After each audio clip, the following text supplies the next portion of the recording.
A strike at Tehran's lifeline as the United States moves to end Iran's oil export.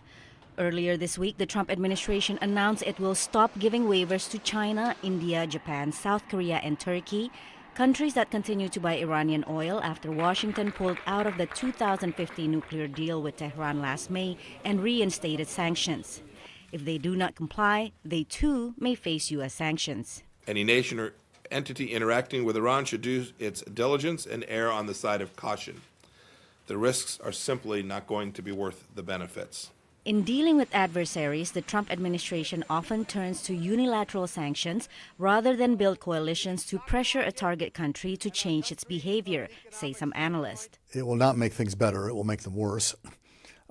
It will alienate the 5 countries that are involved. China buys about half of Iran's oil and resolutely opposes the move. The cooperation between China and Iran is open, transparent, reasonable, and legitimate, which thus deserves respect. Iran's neighbor Turkey also denounced the move. Politically, it is not right. Ethically, it is not right. In terms of commerce, it is definitely not right. India, the second largest buyer, has signaled it will comply. But in the past, they have bypassed sanctions using a payment system based on the rupee instead of U.S. dollars. Countries which are not complying can choose to negotiate, retaliate, or, since transactions are made by private companies, they could also cheat.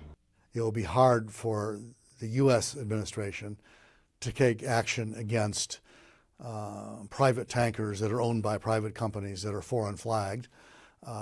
It'll cause diplomatic issues if they attempt to do that.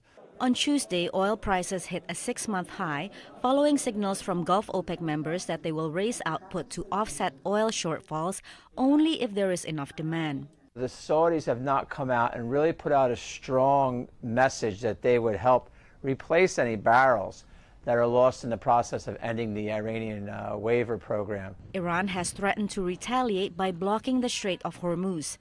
The United States has said it would stop any Iranian attempt to block the waterway, which carries a fifth of the world's oil trade.